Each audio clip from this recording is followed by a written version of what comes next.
चलो most and most important topic क्या पढ़ रहे हैं अपन?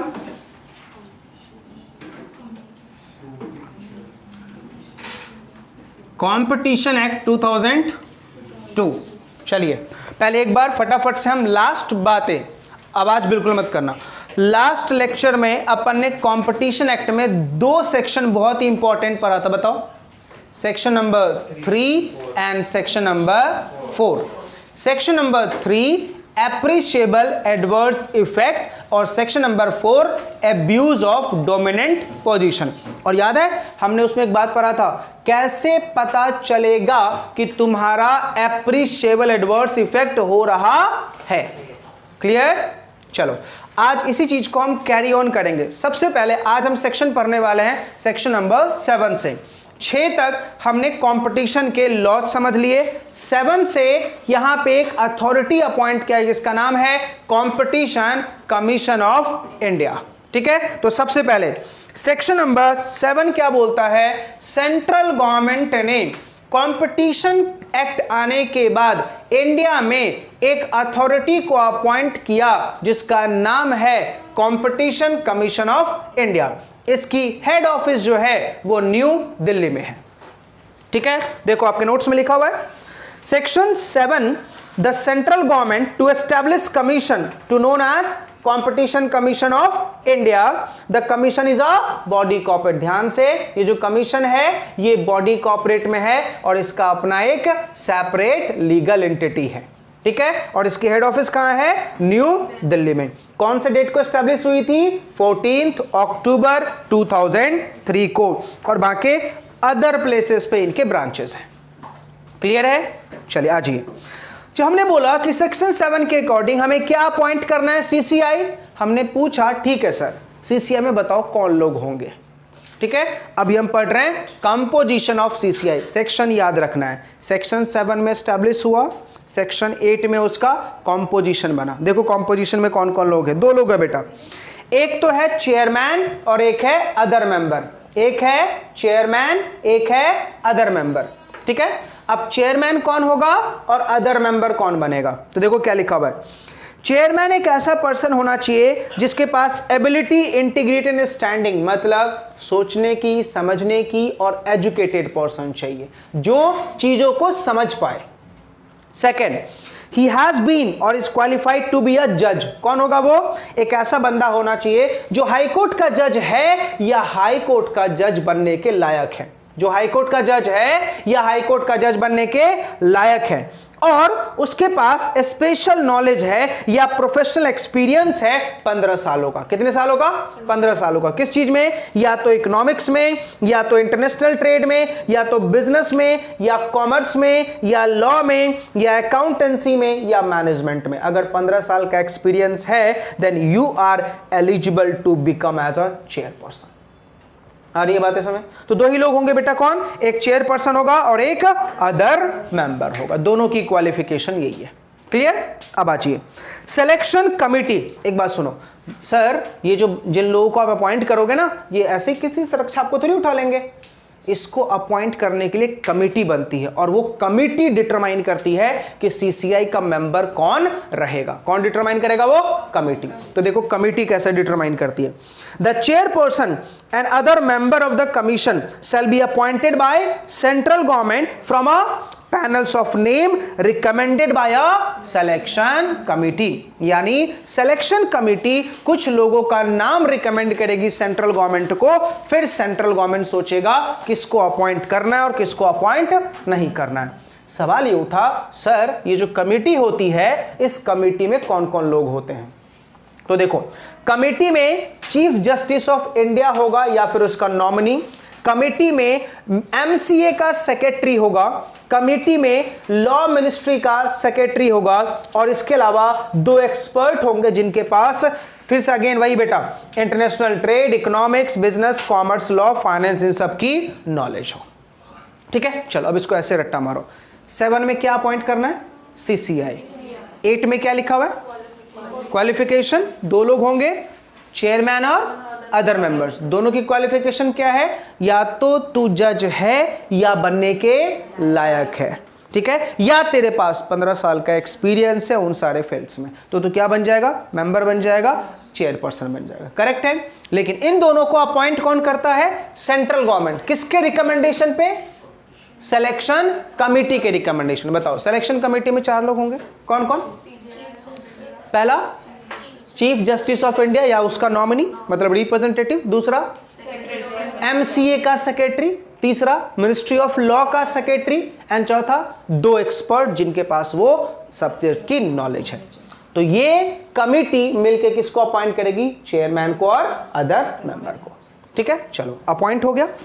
अब बात करते हैं सर कितने सालों के लिए, कितने सालों के लिए। तो देखो लिखा हुआ है सेक्शन नंबर 10, चेयरमैन का ऑफिस रहेगा 5 years और 67 years which ever is earlier, और अदर मेंबर का ऑफिस रहेगा 5 years और 65 years which ever is earlier. ठीक है, एग्जाम्पल लेते हैं। मैं सीसीआई का अदर मेंबर में अपॉइंट हुआ, मेरी एज जिस टाइम अपॉइंट हुआ उस टाइम 25 थी, तो 25 और 5 30 हो गया, और मैक्सिमम एज कितना है 65 विच एवर इज, मतलब मैं 30 की एज में रिटायर हो जाऊंगा, I am eligible for reappoint. तो 30 की एज में अगर दोबारा रीअपॉइंट होता हूं तो 30 + 5 कितना 35, और फिर बाद में 65 विच एवर इज अर्लियर। यानी ऐसा करके मैक्सिमम कितने साल की एज तक जा सकता हूं 65, और चेयरमैन 67। क्लियर है। आगे नीचे देखो नोट में लिख दिया मैंने, ये लोग एलिजिबल है रीअपॉइंटमेंट के लिए। This is section number 10। चलो सेक्शन रट्टा मारो।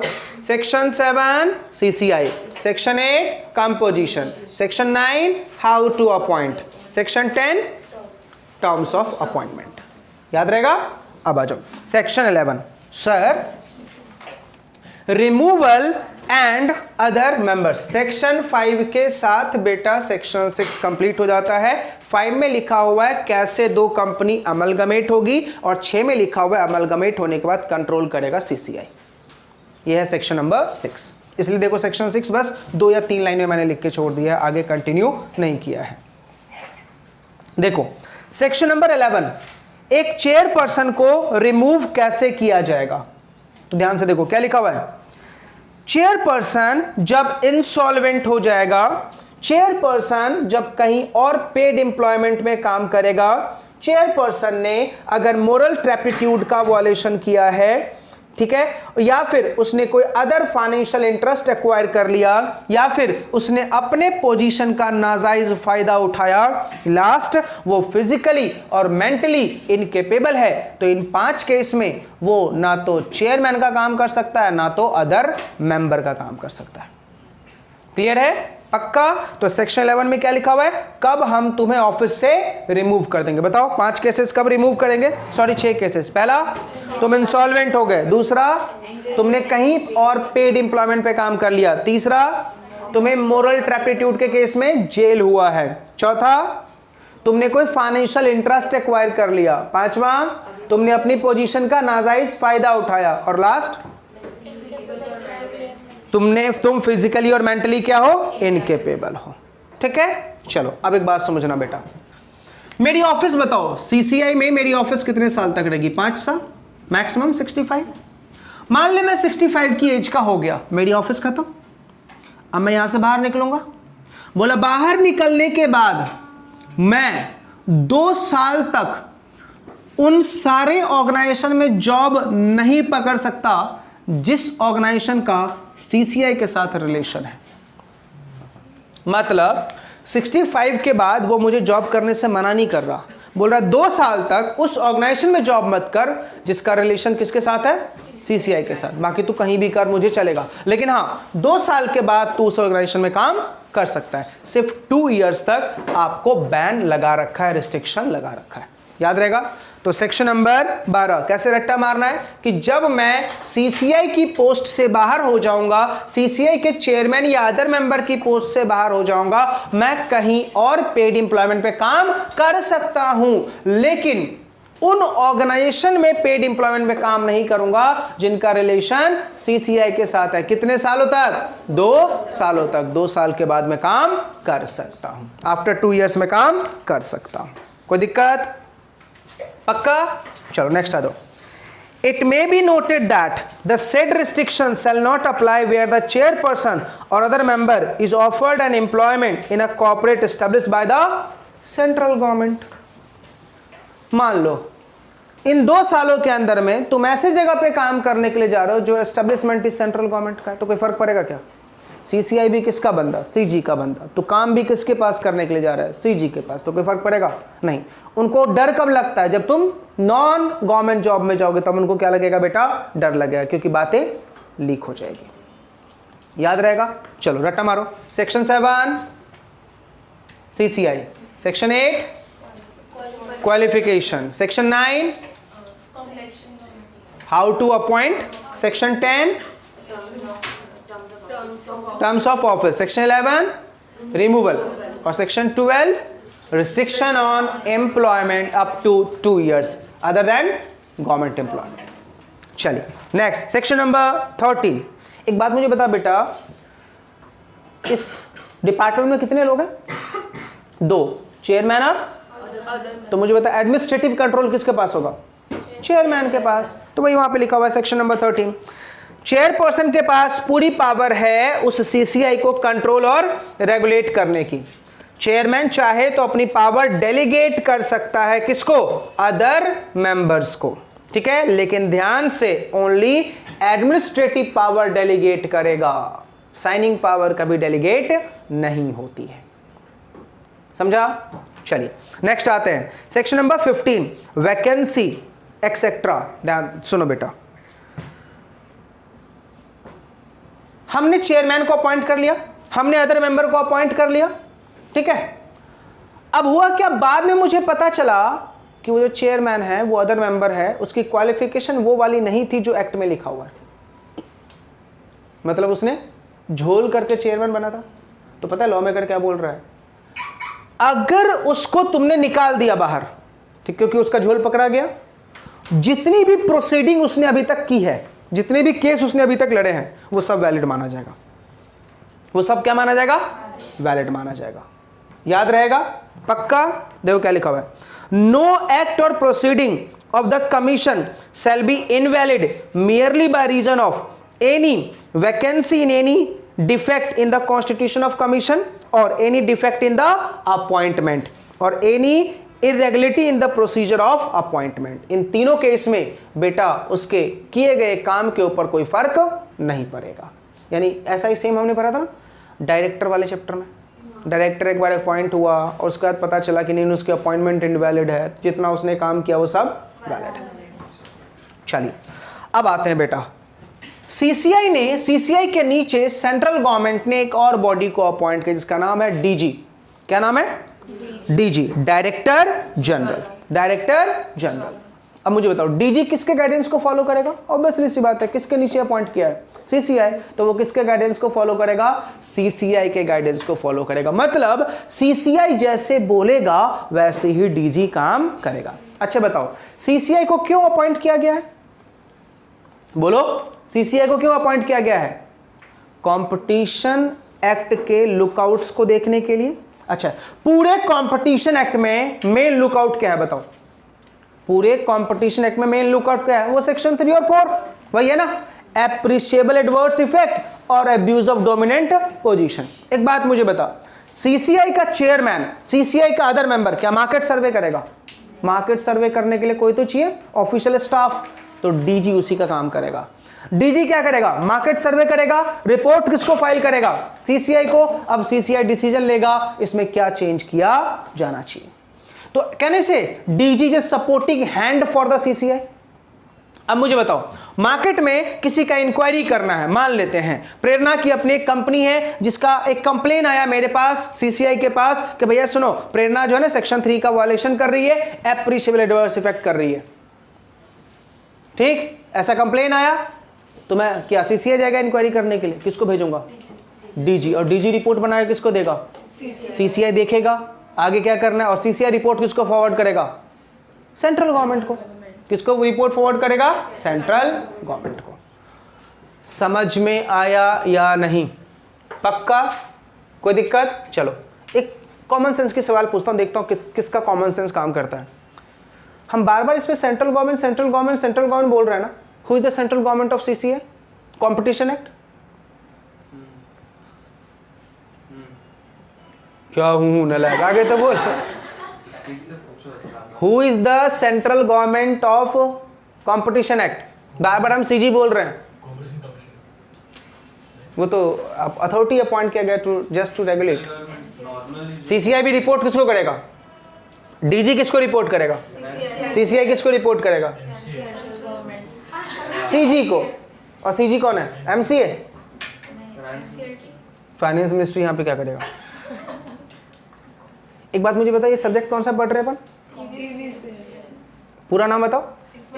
Economic commercial intellectual property. ये है ना. किसको डील कर रहा है? इकोनॉमिक को ना. तो मुझे बताओ, हमारे पूरे इकोनॉमिक को डील करने के लिए कौन सी गवर्नमेंट है?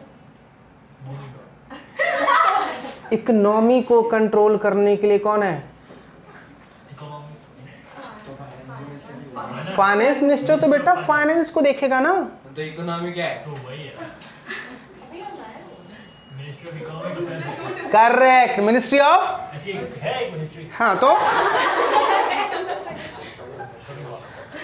ध्यान से बेटा, हम इन्वायरमेंट को डील कर रहे हैं ना. इन्वायरमेंट को डील कर रहे हैं, इकोनॉमिक मार्केट को डील कर रहे हैं. तो इसके लिए अपन क्या करेंगे? एक मिनिस्ट्री होती है और वो मिनिस्ट्री को रिपोर्ट करना है. ठीक है. अच्छा, अगर हमने मिनिस्ट्री ऑफ फाइनेंस को भी रिपोर्ट कर दिया तो कोई दिक्कत बिल्कुल भी नहीं है. तो फिर मेरा आंसर राइट हुआ. ठीक है. मिनिस्ट्री ऑफ फाइनेंस भी इसको डील करती है, बट जनरली इसके रेड वेट का जो केस होता है ना बेटा, किसके पास चला जाता है? ईडी के पास चला जाता है. जब भी रेड वेट का केस होगा किसके पास चला जाएगा? ईडी के पास. चलिए, तो अपॉइंटमेंट ऑफ डीजी. अब देखो बेटा, डीजी कौन अपॉइंट करेगा? देखो क्या लिखा हुआ है. The central government may by notification appoint a director general for the purpose of assisting the commission in conducting inquiry into contravention of provision of this act. मैंने पहले ही बोला था, डीजी का मेन काम हम किस लिए बना रहे हैं? Supporting hand of CCI. तो अगर इंक्वायरी करना होगा तो कौन करेगा? डीजी करेगा. Second paragraph. The number of other additional joint deputy or assistant deputy general or such other officer or employee in the office or director general and the manner of appointment of such additional joint deputy or assistant director general such office or other employees shall be such as may be prescribed. मतलब इसको appoint करने की power भी किसके पास है? CG के पास है. आगे, द सैलरी एंड अलाउंस. मुझे बताओ, अपॉइंट कौन कर रहा है? सीजी. तो सैलरी अलाउंस भी कौन देगा? सीजी. लेकिन वो सुनेगा किसकी? सीसीआई की. सुनेगा किसकी? सीसीआई की. याद रहेगा. अच्छा, इसके अलावा नीचे देखो सेक्शन नंबर 17 लिखा हुआ है. हम एक्स्ट्रा ऑफिसर, सेक्रेटरी, एम्प्लॉय भी अपॉइंट कर सकते हैं अगर मुझे नीड होगा तो, अदरवाइज नहीं. अब आ जाओ बेटा, section number 17. The commission may appoint a secretary and such other officer, employee और staff. अब देखो, हमने ऑफिस तो बना लिए, लेकिन ऑफिस को रन करने के लिए क्या चाहिए? ऑफिशियल स्टाफ चाहिए ना. तो ये पावर किसको दे दी? सीधा कमीशन को दे दी. सेंट्रल गवर्नमेंट ने बोला, देख मैंने तुझे अपॉइंट कर दिया, अब तू देख तू अपने नीचे कितने लोगों को अपॉइंट करना चाहता है, देख ले. समझा? फॉर एग्जाम्पल, मैं अगर मान लो किसी कंपनी में जॉब करने के लिए गया, मुझे उसका ब्रांच हेड बना दिया गया, मैं ब्रांच हेड बन गया. अब मैं डिसाइड करूंगा ना कि मेरे नीचे कितने लोग सपोर्टिव हैंड रहेंगे, वो मेरी रिक्वायरमेंट है. तो बॉस ने इतनी मुझे पावर दे रखी है, ठीक है तुम अपॉइंट कर लो. ऐसे ही सेंट्रल गवर्नमेंट ने क्या अपॉइंट कर दिया? सीसीआई. सीसीआई के नीचे क्या अपॉइंट कर दिया? Director general. अब सीसीआई को क्या बोलेगा? तुझे ऑफिशियल स्टाफ की नीड है ना, तुम अपने अकॉर्डिंग से देख लो किसको अपॉइंट करना है या नहीं करना है. याद रहेगा. चलिए, यहां तक पहले एक बार रिकैप करो. सेक्शन 7, पीछे मत जाओ. Section 7 CCI. Section 8 qualification. Section 9 how to appoint. Section 10 terms. Section 11 removal. Section 12 restriction on employment. Section 13 administrative department. 14 director general, appointment of DG. 15 नहीं, अरे नहीं 14 अलग था बेटा, 14 था ही नहीं, 15 था वैकेंसी. 16 डीजी. 17 सीसीआई अपना सैलरीड स्टाफ अपॉइंट करेगा. ठीक. अब आ जाओ बेटा 18 power and duties of CCI. चलो अब एक एक पावर बहुत इंपॉर्टेंट है। पहला पावर क्या होगा आप मुझे बताओ। सेम क्या करेगा, इंक्वायरी किस चीज में, दो ही चीज, क्या है दो चीज, एंटी कॉम्पिटिटिव एग्रीमेंट और abuse of dominant position. Clear ना, देखो क्या लिखा है, to inquire into anti competitive agreement और abuse of dominant position to determine whether an agreement has appreciable adverse effect. चलो जल्दी बताओ, लास्ट क्लास में पढ़ा था, कैसे पता चलेगा एग्रीमेंट एप्रिशिएबल एडवर्स इफेक्ट है। लास्ट क्लास में पढ़ा था, याद है मैंने समझाया था, अगर तुझे ऑडिट करने के लिए भेजा जाए तो तुझे कैसे पता चलेगा कंपटीशन एक्ट का वायलेशन हो रहा है, बोलो।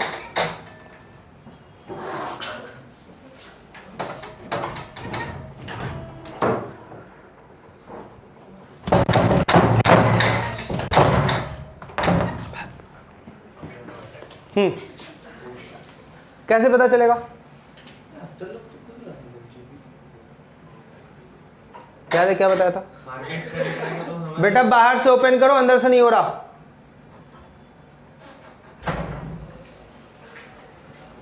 बताओ कैसे मार्केट में क्या स्टडी करेगा। पहला मोनोपोली, दूसरा कॉस्ट से भी कम पे आर्टिकल सेल करना, तीसरा एप्रिशिएबल एडवर्स इफेक्ट की वो 5 बातें, क्या था, रीसेल प्राइस मेंटेनेंस, ठीक है, दूसरा एक आर्टिकल के बदले में दूसरा आर्टिकल तुझे लेना पड़ेगा। ऐसे चीजें में हम क्या बोलेंगे, इट्स एप्रिशिएबल एडवर्स इफेक्ट। देख रहा हूं पढ़ कोई नहीं रहा है, मैंने दिया राइट। एक से क्या होगा, एग्जाम में एक ही लिखने का, तो बाकी भी दे रहा था ना, तब तक आपने बोल दिया। चलो सेकंड पॉइंट क्या लिखा हुआ है, to determine whether an agreement has appreciable adverse effect. तीसरा to cease and digest order, मतलब क्या, अगर तेरा गलत पाया गया तो सीधा मैं बंद कर दूंगा तेरी कंपनी को। Next to grant such interim relief, पूरा रिलीफ देने का काम है।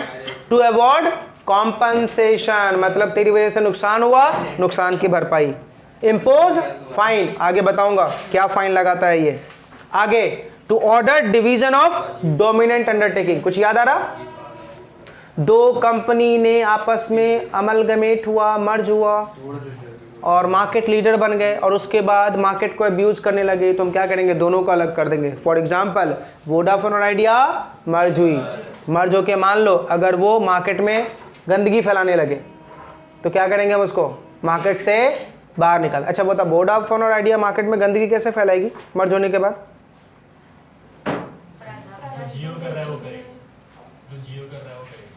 जो जियो कर रहा है कम प्राइस में बेच सकते हैं। चलो अब चलो सोच के अब यहीं से गेम खेलते हैं बेटा। वोडाफोन और आइडिया ने कंबाइन हुआ, पैसे की ताकत बहुत आ गई, उन्होंने बोला 5 साल तक इंटरनेट फ्री, 5 इयर्स तक इंटरनेट फ्री, बस हमारा सिम ले लो। बताओ क्या ये कंपटीशन एक्ट का वायलेशन है? क्यों?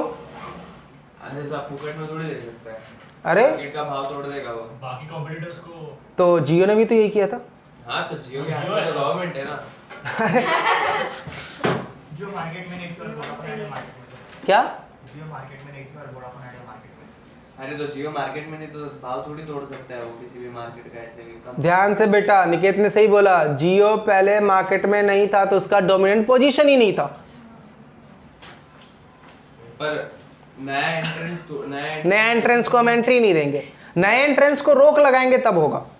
पर नया एंट्री ऐसे थोड़ी आके सब कुछ फुकट में बांट सकता है। नया एंट्रेंट थोड़ी है वोडाफोन, जियो तो नया एंट्रेंट है ना, और ये नए एंट्रेंट के ऊपर ये लॉ ही नहीं लगता। एंट्री भी मार के भी तो थोड़ी ऐसे ही फुकट में बांट सकता है। नए एंट्रेंट के ऊपर ये लॉ नहीं लगता ना, ये लॉ तब लगता है जब you have a market leader, you are a market leader, तभी लॉ लगता है।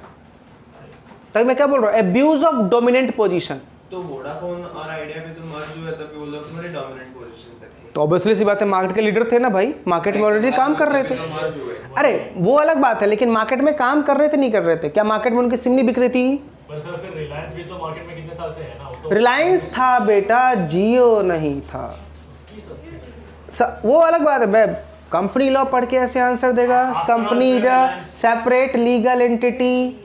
मैं पूरा बता रहा हूँ, ये जियो ने पूरा गेम खेला है बेटा। फिर भी अब्यूज तो किया है पोजीशन ना रिलायंस का। हम लोग सोचे तो कंपटीशन का वॉयलेशन है, लेकिन गवर्नमेंट के नजरिए से नहीं है। क्यों? बिजनेस भी तो लोन पे चालू किया था, बुक्स ऑफ अकाउंट पूरा। मैं वही तो बोल रहा हूँ ना बेटा, गवर्नमेंट के नजरिए से नहीं है, अपने नजरिए से। हम अगर इस चैप्टर की बात करें तो है, तो क्योंकि वो गवर्नमेंट को ब्राइब देते हैं इसीलिए। इसलिए बस। क्लियर है? चलो नेक्स्ट आ जा। To order demerger. अब क्या करूंगा बेटा, जब देखूंगा तू ज्यादा अपना बोलबाला कर रहा है तो डिमर्जर का ऑर्डर इशू कर दूंगा। And last, to order cost of frivolous complaint. कभी कभी क्या होता है ना, अनाप शनाप कंप्लेन कोई कर देता है, तो उस कंप्लेन का कॉस्ट भी तेरे से ही रिकवर करूंगा। ठीक है? चलो अब मेरी बात जरा बोर्ड पे समझना। शांत शांत शांत, इधर आ जाओ। इस चैप्टर को पढ़ना कैसे है? सेक्शन 3, 4, 5, 6 हमेशा एक ब्लॉक में। ठीक है? सेक्शन 7, 8, 9, 10, 11, 12, 13, 15, 16, 17 और 18 ये एक ब्लॉक में पढ़ना। ये पूरा सीसीआई को डिफाइन करता है, उसकी पावर एंड फंक्शन। ठीक है? और ये appreciable adverse effect, abuse of dominant position, combination और कॉम्बिनेशन के ऊपर रेगुलेशन। ठीक है? अब आते हैं एग्जामिनेशन टॉपिक जिसके ऊपर सवाल आते हैं। 19 से लेके 27 तक का सेक्शन बेटा, वैसे 31 तक है, 31 पूरा लिखते हैं। अब ये सेक्शंस सारे नहीं पढ़ने, कुछ सेक्शंस अपने लिए इंपॉर्टेंट हैं, हम उसकी बात करें। 19 से लेके 37 तक। चलो ध्यान सुनना। 19 सेक्शन में इंक्वायरी होता है तब जब तुमने सेक्शन 3 और सेक्शन 4 का वॉयलेशन किया है। दोबारा, 19 सेक्शन में इंक्वायरी कब होगा? जब तुमने सेक्शन 3 और सेक्शन 4 का वॉयलेशन किया है। अच्छा, 20 सेक्शन में इंक्वायरी कब होगा? जब तुमने सेक्शन 5 और सेक्शन 6 का वॉयलेशन किया है। याद रहेगा? सेक्शन नंबर 19 और सेक्शन नंबर 20। जल्दी बताओ, सेक्शन 19, 20 समझ में आया? चलो अब यहां पे पहले एक बार चार्ट और समझो। 19 में इंक्वायरी कब होगा? 3 और 4 का वॉयलेशन करोगे। 3 में क्या है बेटा बोल? ओ पीछे। 19 में कब इंक्वायरी होगा? जब 3 और 4 का वॉयलेशन होगा। बता, 3 में क्या है? एंटी कॉम्पिटेटिव एग्रीमेंट या एप्रिशिएबल एडवर्स इफेक्ट। और 4 में क्या है? Abuse of dominant position. देखो चार्ट में पूरा थ्योरी खत्म हो जाएगा तुम्हारा। 3 और 4 में ये 2 बातें हैं। अब एक बात बताओ, इन सारी बातों को डील करने के लिए कंपटीशन एक्ट में मार्केट है। कितने मार्केट है बेटा? 2 मार्केट हैं। कौन कौन से? रेलेवेंट ज्योग्राफिक मार्केट और रेलेवेंट प्रोडक्ट मार्केट। यही है? पक्का? चलो दोबारा ध्यान सुनो बेटा। 19 में किसका इंक्वायरी होगा? 3 और 4 वाला। 3 किसको डील करता है? Anti competitive agreement. 4 किसको डील करता है? Abuse of dominant position. अच्छा, इन दोनों को करने के लिए क्या है? मार्केट। मार्केट कितने हैं? 2, ज्योग्राफिक मार्केट और प्रोडक्ट मार्केट। तो 19 में जब हम इंक्वायरी करेंगे, इन 4 अलग अलग टर्म्स का इंक्वायरी करेंगे। समझा? लॉजिकली समझ में आ रहा मैं क्या बोल रहा हूँ? 19 में किसकी इंक्वायरी हो रही है? 3 और 4 की ना। और 3 और 4 कहाँ सस्टेन करेगा? मार्केट में ना। तो बोला 19 में जब भी इंक्वायरी होगा तो 4 फैक्टर पे इंक्वायरी होगा। करेक्ट है? अच्छा बता, 20 में तू इंक्वायरी किसका कर रहा है? 5 और 6 का ना। और 5 और 6 किसको डील करता है? कॉम्बिनेशन को ना। और कॉम्बिनेशन में क्या लिखा हुआ है? कब आप मर्ज हो पाओगे? तो हमने पढ़ा था उसका एक टर्नओवर होता है, एक पेड अप शेयर कैपिटल होता है। पढ़ा था ना? इंडिया वाली और गेट टुगेदर करोगे इंडिया प्लस आउटसाइड इंडिया, तो उसका हमने पूरा पढ़ा था। तो 20 में उसका इंक्वायरी होगा। आया समझ में या नहीं? एक क्वेश्चन समझा? अच्छा भैया 19 में इंक्वायरी इसका करोगे, 20 में इंक्वायरी इसका करोगे, कैसे?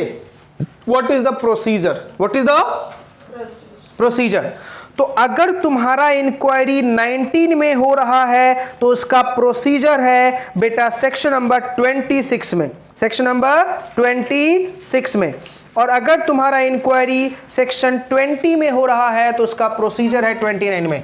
यानी 19 का प्रोसीजर है 26 में, 20 का प्रोसीजर है 29 में। बस यहां से तुम्हारे दिमाग में थोड़ा सा जंबल होगा।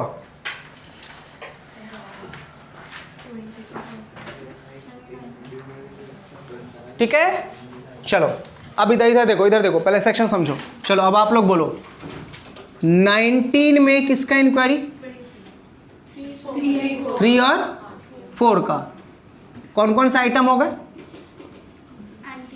Anti competitive agreement, abuse of dominant position और रेलेवेंट प्रोडक्ट मार्केट और रेलेवेंट ज्योग्राफिक मार्केट। क्लियर है? अच्छा बता, इसका प्रोसीजर कहाँ? सेक्शन 26 में। ठीक, अच्छा सेक्शन 20 में किसका इंक्वायरी होगा? 5 और 6 का क्या चेक करेंगे? टर्नओवर और paid up share capital. Correct है। इसके बाद इसका प्रोसीजर कहाँ? 29 में। ठीक है बेटा, जब इंक्वायरी होगा इन दोनों सेक्शन में तो क्या आएगा? ऑर्डर। ऑर्डर आएगा 27 में। ऑर्डर किस में आएगा? 27 में। किस चीज का ऑर्डर आएगा? नहीं, इंक्वायरी का ऑर्डर आएगा। 2 बार नहीं, एक ही बार, मतलब दोनों में आपने किसका वॉलेशन किया? सेक्शन 9 और 20 का दोनों का एक ही है। हाँ एक ही है। ऑर्डर का सेक्शन क्या है बेटा? 27। तो 27 में क्या आएगा तुम्हारा? ऑर्डर। क्लियर है?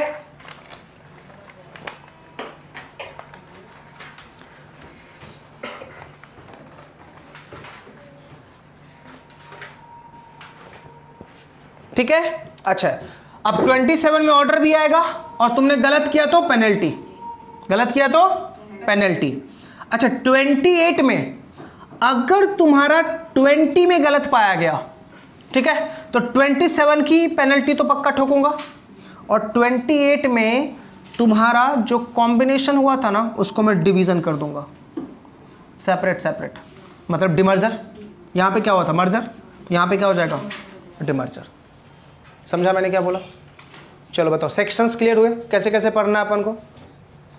19 का इंक्वायरी किस चीज़ के रिगार्डिंग है? 4। प्रोसीजर कहाँ दे रखा है? 26 में। 20 का इंक्वायरी किसके रिगार्डिंग है?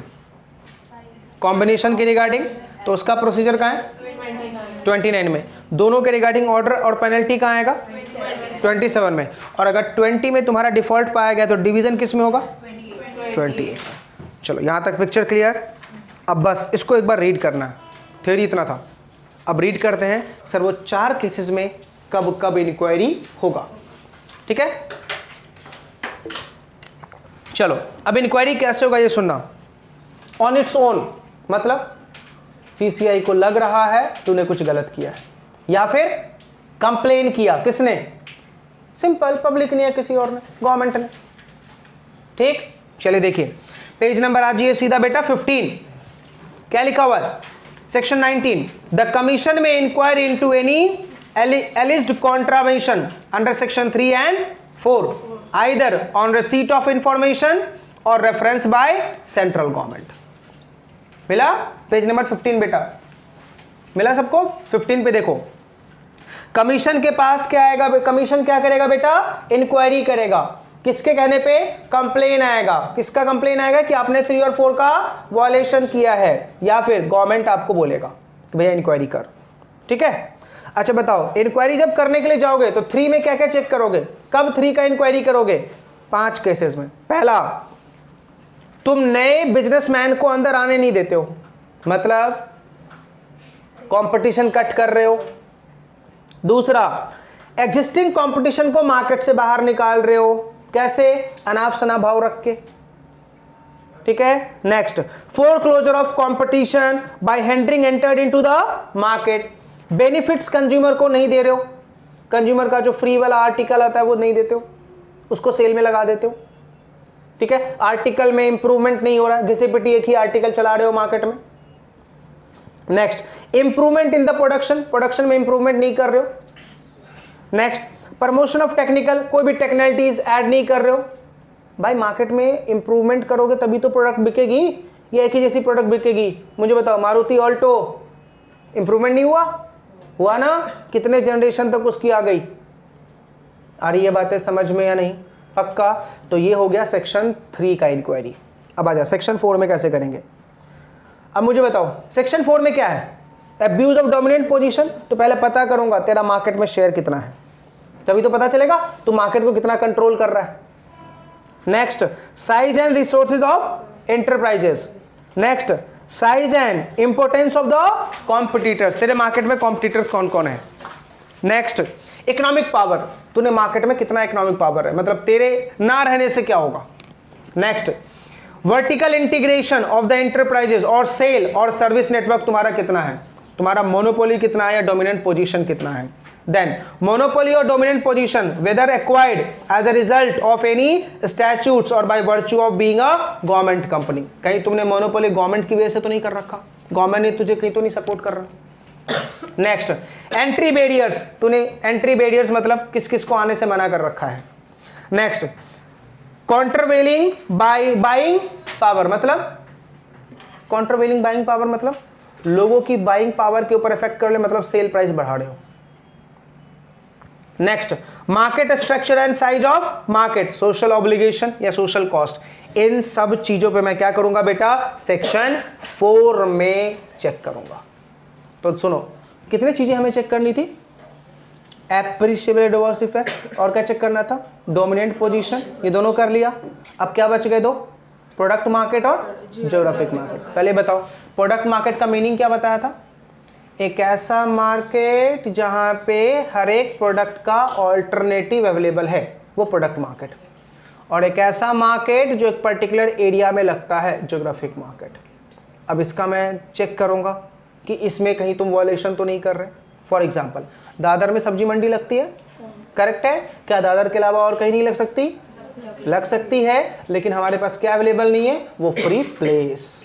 देखा जाए दादर में भी फ्री प्लेस नहीं है। कहाँ पे आप मंडी लगाते हो, सड़क पे, सड़क पे ही लगती है ना मंडी। क्या वो मार्केट थोड़ी है, वो तो सड़क पे तुमने क्या बना दिया है, मंडी बना दिया है। गवर्नमेंट को जिस दिन मन करेगा हटा देगा सबको, क्योंकि मॉर्निंग के टाइम में 11 बजे तक ट्रैफिक तो फुल लगा के रखते हो, क्योंकि जब भी मार्केट लगेगा सड़क पे तो क्या होगा, ट्रांसपोर्टेशन का दिक्कत होगा, नहीं होगा।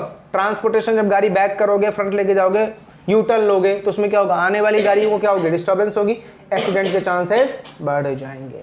तो देखो यहाँ पे यही लिखा हुआ है, relevant geographic market the commission shall have due regard, क्या पहला regulatory trade barriers, then local specification requirement, then national procurement policies, adequate distribution facilities, transportation cost, language and customer preference. बेटा कभी कभी हमारे मार्केट को लैंग्वेज ही बहुत affect करता है।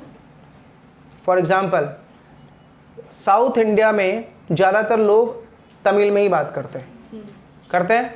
अब वहाँ पे आप किसी रेस्टोरेंट में या शॉप पे जाओगे, वो तमिल में बात करेगा, ठीक, अपन को समझेगा नहीं समझेगा, तो उनके लिए दिक्कत क्या हो जाएगी कि वो अपने ही लोकल लोगों को सर्विस दे पाएंगे, बाहर वालों को सर्विस नहीं दे पाएंगे। तो उन्होंने अपनी लैंग्वेज में बदलाव किया, क्या कॉमन लैंग्वेज रखा, इंग्लिश। समझ में आ रहा है नहीं आ रहा? पक्का आपको पता ना, बैंगलोर में भी इंग्लिश ज़्यादा चलती है, हिंदी वहाँ पे बहुत कम लोग बोलते हैं, ज़्यादातर क्या चलती है, इंग्लिश चलती है। आया समझ में? पक्का। चलो नेक्स्ट आते हैं, रेलेवेंट प्रोडक्ट मार्केट। अब एक बात मुझे बता बेटा, प्रोडक्ट मार्केट में तुझे क्या देखना है, सब्स्टिट्यूट प्रोडक्ट का क्या होना चाहिए, ऑल्टरनेटिव अवेलेबल होना चाहिए। आज मुझे बताओ, हर एक प्रोडक्ट के मार्केट में ऑल्टरनेटिव अवेलेबल है? यस। नंबर ऑफ प्रोडक्ट के मार्केट में क्या अवेलेबल है, ऑल्टरनेटिव। देखो क्या लिखा हुआ है, फिजिकल कैरेक्टरिस्टिक और एंड यूज ऑफ प्रोडक्ट। मुझे बताओ, मार्केट में प्रोडक्ट अवेलेबल होना जरूरी है या उसका यूज होना जरूरी है? यूज। तो आपको किस पे ध्यान देना है, यूज पे ध्यान देना है कि लोग उसको इस्तेमाल करेंगे या नहीं करेंगे। Second, price of goods and service. सिर्फ गुड्स अवेलेबल करवाने से काम नहीं चलेगा, उसका वैल्यू भी एडिकेट होना चाहिए, क्योंकि आज के कॉम्पिटिटिव वर्ल्ड में हम किसी भी गुड्स का प्राइस बढ़ा नहीं सकते हैं। नेक्स्ट, कंज्यूमर प्रेफरेंस, कंज्यूमर किस प्रोडक्ट को ज्यादा लाइक करता है। एक बात मुझे बताओ, सबसे बेस्ट एग्जांपल देता हूं बेटा, मार्केट में बहुत सारे कुरकुरे हैं, है ना, गर्ल्स का फेवरेट आइटम, लेकिन हम ज्यादातर कौन से कुरकुरे परचेज करते हैं? वो लाल वाला, रेड वाला। और मार्केट में रेड वाले कुरकुरे की स्कार्सिटी है। कभी गौर किया ऐसा? कुरकुरे देखा होगा आपने, आज के दिन मार्केट में नंबर ऑफ कुरकुरे आते हैं, बट जनरली प्रेफरेबल होता है वो रेड कलर के पैकेट में जो कुरकुरे आता है वो वाला, ठीक है। और लेज के अंदर में लेज वाला जो होता है वो लेते हैं, ठीक है, यही दो लेते हैं, इसके अलावा जनरली और कुरकुरे नहीं। तो मार्केट में डिमांड भी देखा जाता है, डिमांड और सप्लाई किसकी है। नालायकों, सिर्फ मार्केट में खाने पीने के लिए मत जाओ, पढ़ रहे हो, मार्केट को इमेजिन करो, अंडरस्टैंड करो, सीएस कर रहे हो बेटा, बहुत काम आएगा फ्यूचर में। जब मार्केट को समझोगे तभी तुम मार्केट के लिए कुछ कर पाओगे। अभी तुम अपने आप को नहीं समझ पाए हो कि मैं कहूँ कौन, मार्केट क्या समझोगे? बस गया मालूम है करके इंसान। Next, exclusion in house production. एक बात मुझे बता बेटा, मान लो ऐश्वर्या, मान लो घर में कोई चीज बनाना जानती है, इन हाउस प्रोडक्शन क्या मार्केट को टैकल कर पाएगा? क्या करना पड़ेगा? इन हाउस मतलब मार्केट में क्या करना है, एक्स्ट्रा मार्केट में क्या करना है, समझ में आ गया? Next, existence of specialised produce and last, classification on industrial product, ठीक है। तो ये चार चीजों पे इंक्वायरी कहां होती है बेटा? सेक्शन नंबर 19 में, ठीक। अब आ जाओ सेक्शन 20। सेक्शन 20 में इंक्वायरी तब होगा जब आपने किसका अफेक्ट किया है बेटा? कॉम्बिनेशन करने के बाद आपने अगेन यही सब चीजों के साथ छेड़खानी की। क्या कर दिया? कंबाइन कर लिया, अब मार्केट में अब्यूज कर रहे हो पोजीशन को। अच्छा, कंबाइन कर लिया, अब एप्रिशिएबल एडवर्स इफेक्ट कर रहे हो। तो देखो 19 और 20 दोनों में डिफरेंस नहीं है, बस डिफरेंस यह है कि 19 में इंडिविजुअल का इंक्वायरी होगा, 20 में ग्रुप कंपनीज का इंक्वायरी होगा। क्लियर है? आप देखो सब में देखो वही लिखा हुआ है, आप नीचे पीछे पेज पलट के देखो, देखो वही सारी एंट्री दिख रही है, सेम जो हमने पीछे पढ़ा 19 में।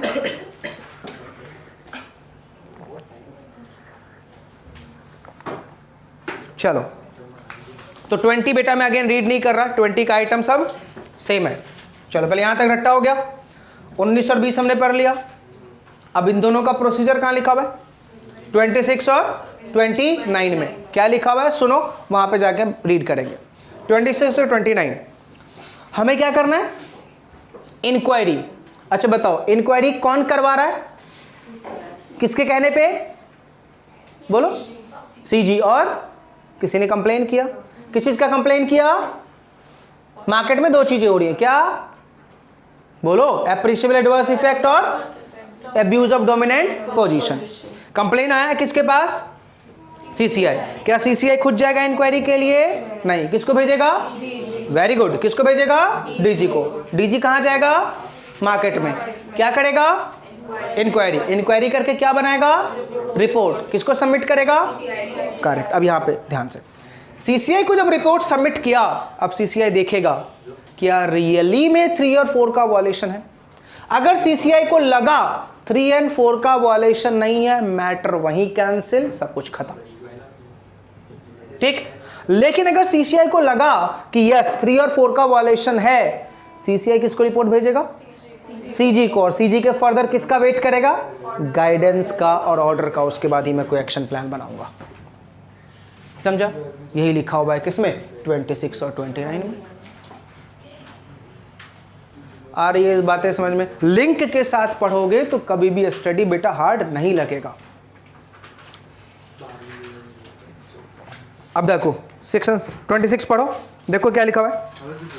If the combination, if the commission is of the prime, page number 19 में बेटा, है ना। If the commission is of the opinion that there exists a prima facie case that there is a appreciable adverse effect on competition or there is a abuse of dominant position under section 19, then it shall direct the Director General to cause an investigation. ये तो on its own हो गया, फिर उसके बाद किसके वाला होगा? कंप्लेन वाला। The director general shall investigate into the matter and report किसको फाइल करेगा? सीसीआई को। देखो सब कुछ वही लिखा हुआ जो अपन अभी पढ़ा।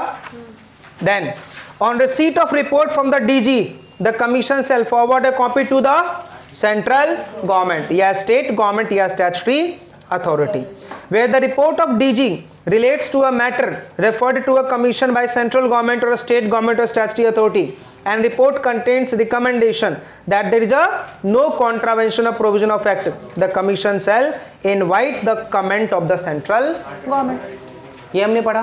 चलो अब एक बार आप लोग प्रोसीजर बोलो। पहले बताओ कौन कंप्लेन करेगा? पब्लिक या गवर्नमेंट? किसको? सीसीआई को। क्या करने के लिए? इंक्वायरी कर। सीसीआई इंक्वायरी करने के लिए किसको बुलाएगा?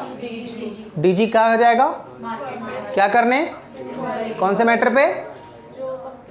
Appreciable adverse effect, abuse of dominant position, relevant market, geographic market और कॉम्बिनेशन। रिपोर्ट बनाएगा, किसको देगा? सीसीआई को। सीसीआई क्या देखेगा? है या नहीं है? अगर नहीं है तो मैटर क्लोज, है तो सेंट्रल गवर्नमेंट के रिकमेंडेशन और ओपिनियन का वेट करेगा। क्लियर? चलो अब सेंट्रल गवर्नमेंट का क्या आ गया? हाँ भाई इसने गलती की है तो 27 में सीसीआई का इशू करेगा ऑर्डर। एकदम सीरीज में जा रहा। चलो देखो ऑर्डर में क्या क्या लिखा हुआ है। पहला क्या बोलेगा? भैया तो डिसकंटिन्यू कर, जो भी तू डोमिनेंट पोजीशन कर रहा है उसको डिसकंटिन्यू करो, पहला ऑर्डर। दूसरा तेरे ऊपर फाइन लगा दूंगा, ठीक है। तीसरा direct that the agreement shall stand modified, जो भी तूने एग्रीमेंट बना रखा है जिसकी वजह से डोमिनेंट हो रहा है चलो उसको मॉडिफाई कर। अब ऐसा नहीं लग रहा कि सीसीआई वार्निंग दे रहा है और पेनल्टी भी लगा रहा है, क्या डायरेक्ट तुझे मार्केट से बाहर निकाल दूं? सीसीआई को ये भी डर है कि डायरेक्ट मार्केट से बाहर निकाल दूंगा तो नंबर ऑफ सेलर कम हो जाएंगे, उसकी वजह से भी क्या हो जाएगा? मोनोपोली हो जाएगा। समझा? Next, to direct the enterprises concerned to abide by the order and to pass such order as it thinks fit। ठीक, एग्जाम में बेटा पेनल्टी पूछता है, बताओ पेनल्टी कितना लगेगा? ठीक है, आ जाओ नेक्स्ट पेज पे। पेनल्टी का चार्ट बहुत ध्यान से समझना बेटा। चलो पेनल्टी पर आने से पहले छोटी सी बात मुझे याद दिला दो जरा, what is the meaning of cartel? Cartel का मतलब एसोसिएशन, किसका? Supplier, producer, distributor. किस चीज के लिए? टू कंट्रोल द क्या? Control the supply. यही था कार्टेल। और मैंने क्या बताया था? कार्टेल का लोग गलत इस्तेमाल करते हैं, जानबूझ के कार्टेल बनाते हैं, सप्लाई रोक देते हैं, क्या बढ़ जाती है? डिमांड बढ़ने से क्या बढ़ जाता है? प्राइस। क्लियर है? पक्का? आपको पता है टोमेटो के साथ भी वही हो रहा है, ओनियन के साथ भी वही होने वाला है। कार्टेल बनेगा। क्यों बनेगा? क्योंकि मार्केट गेन लेना है उनको। देखो अपॉन ईच पर्सन, ध्यान से देखना बेटा, पहले एरो में क्या लिखा हुआ है? अपॉन ईच सच पर्सन और enterprises which are parties to the such agreement और एब्यूज, कितना पेनल्टी है? देखो not more than 10% of average of turnover of the last 3 financial year. लेकिन अब देखो अगर तूने कार्टेल बना के ऐसा किया तो देखो पेनल्टी कितनी है? 3 times of profit, 3 times of profit और 10% of turnover, whichever is higher, whichever is. तो मतलब कार्टेल के ऊपर पेनल्टी ज्यादा है और इंडिविजुअल के ऊपर पेनल्टी कम है। पूरा एकदम सीरीज में याद हुआ? बस ये सीरीज अच्छे से, बहुत अच्छे से पढ़ना चैप्टर को, एग्जामिनर का मूड फिर गया, 20 से 25 नंबर का क्वेश्चन बना देगा वो। ठीक है, इसलिए बहुत इंपॉर्टेंट। और आज वाला टॉपिक तो बहुत इंपॉर्टेंट है। कहाँ से? 19 से। चलो सेक्शन 26, 27 अच्छे से क्लियर हुआ। अब आजा बेटा 28। मैंने क्या बोला था? जब सीसीआई को लगेगा कि तूने 20 का वॉलेशन किया है तो बता क्या करेगा वो? डिमर्ज, डिवीजन कर देगा बेटा, जैसे पहले था वैसे हो जा। अब अगर मान लो वोडाफोन और रिलायंस मार्केट के कंपटीशन एक्ट का वॉलेशन कर दे तो क्या कर देगा वो? वोडाफोन अलग, आइडिया अलग, फिर से आ जाएगा बेटा वी आई हटा, अब तो वी अलग होगा, आई अलग होगा। क्लियर है? चलो तो इसको एक बार रीड कर लेना, इसमें समझाने के लिए कुछ भी नहीं है। 29 बता चुका हूं। 29 क्या है? प्रोसीजर किसका? सेक्शन 20 का। और 19 का प्रोसीजर कहां था? 26। तो जो प्रोसीजर तूने 26 में पढ़ा वही सेम प्रोसीजर कहाँ है? 29 में ही है। ये स्ट्रेट फॉरवर्ड क्वेश्चन आता है बेटा, सीधा पूछेगा write down the procedure of section 29, straight forward. इस चैप्टर से ज़्यादातर क्वेश्चन क्या बनते हैं? Straight forward. क्लियर? सबके पास इसका तो स्कैनर तुम लोगों ने नहीं लिया होगा, नहीं लिया है ना, EBICL का? ठीक है, वेट करो, थोड़े टाइम में शायद मार्केट में आ जाइए। चलो नेक्स्ट है order of commission on certain combination. देखो क्या लिखा है सेक्शन 31, where the commission is of the opinion that any combination does not or is not likely to have appreciable adverse effect on competition, it shall by order approve that combination including the combination in respect of which notice has been given। सुनो, जब section 20 में inquiry हुआ और inquiry करने के बाद commission को ये लग रहा है कि कुछ भी गलत नहीं कर रहा कॉम्बिनेशन करके, तो उसका ऑर्डर कंटिन्यू करेगा और क्या बोलेगा, तुम अपना बिजनेस कंटिन्यू रखो, तुम्हारे ऊपर सीज और डाइजेस्ट का ऑर्डर वो नहीं इशू करेंगे। याद रहेगा? चलिए देखो क्या लिखा हुआ है, कौन कौन से ऑर्डर देगा। पहला, where the commission, next page पे देखो मैंने ऑर्डर्स लिख रखे हैं, where the commission is of the opinion that the combination has और likely to have appreciable adverse effect on competition, it shall direct the combination shall not take effect. अगर CCI को लगता है कि भाई तुम गलत कर रहे हो तो पहले वार्निंग देगा कि भैया तू गलत करना बंद कर दे। Second, where the commission is of the opinion that the adverse effect which has been caused or likely to cause on competition can be eliminated by modification। अगर CCI को लगता है कि तू अपने कॉन्ट्रैक्ट में मॉडिफाई कर दे, तेरा ये एडवर्स इफेक्ट खत्म हो जाएगा, तो ठीक है कॉन्ट्रैक्ट मॉडिफाई कर दो। आगे, the party accepting the proposed modification, ध्यान से, अगर गवर्नमेंट ने ऑर्डर दिया मॉडिफिकेशन का तो तुझे वो मॉडिफिकेशन एक्सेप्ट करना पड़ेगा और मॉडिफिकेशन का रिपोर्ट सीसीआई को with in the time file करना पड़ेगा।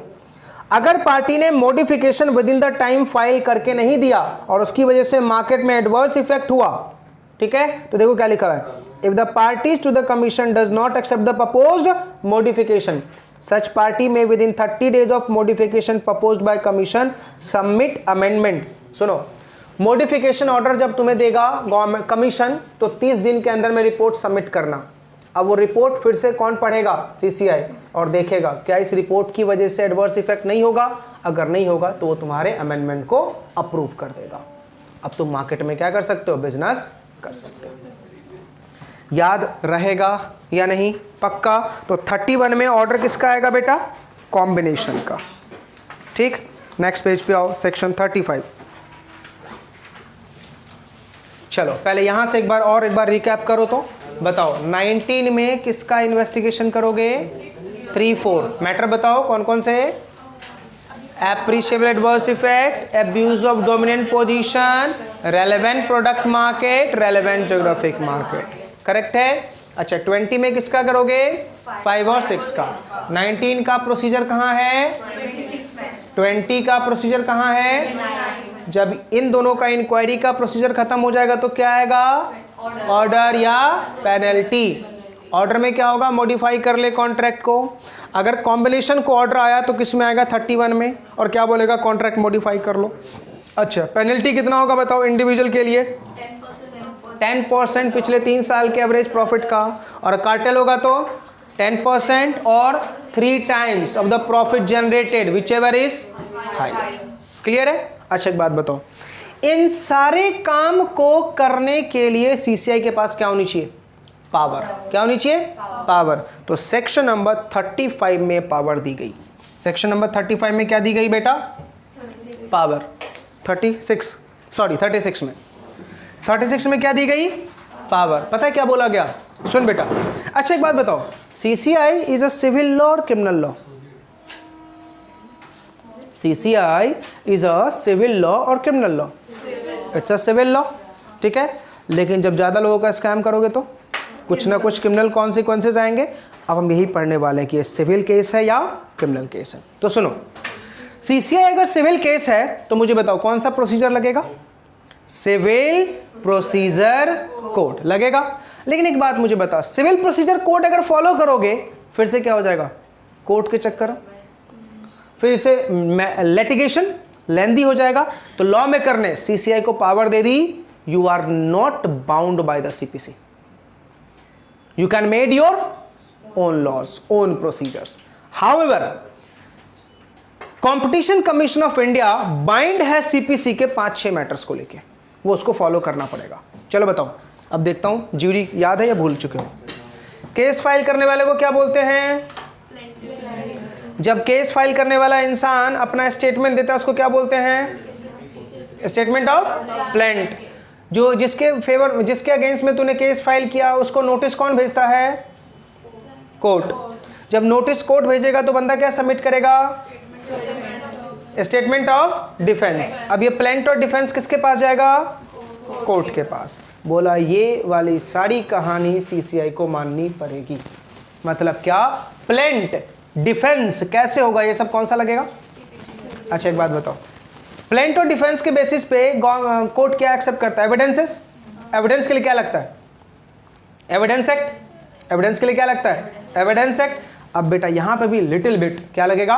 एविडेंस एक्ट, क्योंकि सीपीसी का प्रोसीजर लग रहा तो क्या लग जाएगा? एविडेंस एक्ट लग जाएगा। तो देखो लिखा हुआ है सेक्शन 36 में कि कंपटीशन कमीशन ऑफ इंडिया अपना खुद का लॉ बना सकती है, लेकिन नीचे देखो जो 7 आइटम लिखा हुआ है वो सीपीसी का फॉलो करोगे। पहला लिखा हुआ है कैसे नोटिस भेजना है, दूसरा कैसे डिस्कवरी करना है एविडेंसेस को, तीसरा कैसे रिसीव करना है एविडेंसेस, कैसे विटनेसेस को प्रोड्यूस करना है, देन कैसे रिकॉर्ड मेंटेन करना है, एप्लीकेशन को डिसमिस कैसे करना है। ये सारी बातें बेटा कौन सा लगेगा? सीपीसी वाला ही लगेगा। मतलब यहां पे भी प्लेंटिफ होगा, यहां पे भी डिफेंडेंट होगा, यहां पे भी प्लेंट होगा, यहां पे भी डिफेंस होगा, यहां पे भी डिक्री होल्डर होगा और यहां पे भी जजमेंट डेटर होगा। और जजमेंट डेटर होगा तो वो क्या कर पाएगा? अपील कर पाएगा। याद रहेगा पक्का? तो इतनी पावर वो कहां से लेगा? सीपीसी से। बाकी सारी वो अपनी खुद की प्रोसीजर बना सकता है। चलो रेटिफिकेशन ऑफ ऑर्डर, पहले बताओ what is the meaning of ratification? अपनी दी गई ऑर्डर के मिस्टेक को सही करना। तो देखो अब मुझे बताओ रेटिफिकेशन सीसीआई बड़े लेवल पे काम कर रहा है ना, तो सीसीआई को इतनी पावर मिलनी चाहिए ना कि भैया हो सकता है हमसे कभी गलती हो जाए। ठीक है, तो देखो क्या लिखा है, the commission may amend any order passed by it under the provision of this act with a view to rectifying any mistake provided that. ये दो कंडीशन, पहला अमेंडमेंट वो खुद से करेगा या अमेंडमेंट किसी ने बताया उसको कि सर आपसे ये मिस्टेक हो गई है। ठीक है, clear? It may be noted that commission में कॉल अपॉन एक सच एक्सपर्ट, जब वो रेटिफाई करेगा ना बेटा, सच एक्सपर्ट को बुला लेगा, लाइक इकोनॉमिक एक्सपर्ट को, अकाउंटेंसी एक्सपर्ट को, इंटरनेशनल ट्रेड एक्सपर्ट को, और उसके थ्रू वो क्या करेगा? ऑर्डर को रेटिफाई करेगा। और रेटिफिकेशन ऑर्डर जो भी आएगा वो बाइंडिंग हो जाएगा किसके ऊपर? पार्टीज के ऊपर। रेटिफिकेशन ऑर्डर क्या हो जाएगा बेटा? बाइंडिंग हो जाएगा किसके ऊपर? पार्टीज के ऊपर। क्लियर? यहां तक तुम्हारा टॉपिक कंपटीशन एक्ट खत्म। अब ध्यान से दो बातें छोटी छोटी बेटा। पहला, आपको एग्जाम में डिफरेंस पूछता है, difference between MRTP and competition act. सबसे लास्ट पेज पे देखो मैंने डिफरेंस लिखा हुआ है। और एक टॉपिक पूछता है कंपटीशन एडवोकेसी। ठीक है, आपको 2 मिनट का टाइम दे रहा हूं, कंपटीशन एडवोकेसी पढ़ो और मुझे बताओ वो क्या समझाने की कोशिश कर रहा है। What is the meaning of competition advocacy?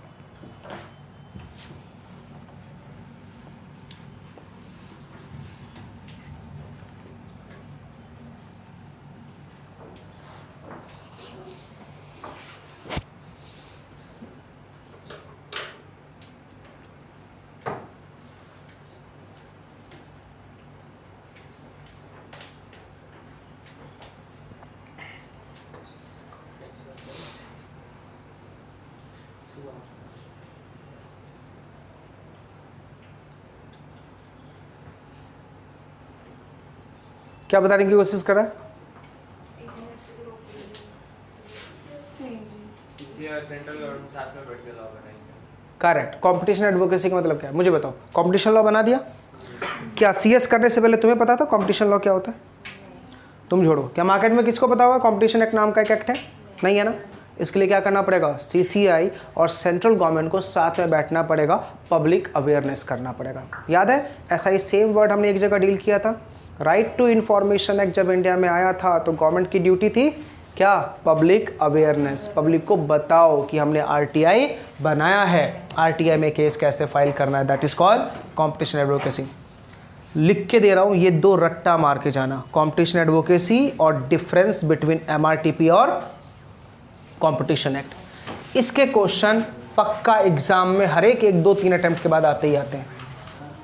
ठीक, चलो लास्ट टाइम बेटा फटाफट से 2 मिनट में रिकैप करेंगे। बताओ कॉम्पिटिशन एक्ट कौन से साल में आया? 2000। इसका हेड ऑफिस किस फॉर्मेट में काम करता है ये? कंपनी। तभी तो इसका क्या है, परपेचुअल सक्सेशन। सेक्शन 3 में क्या है?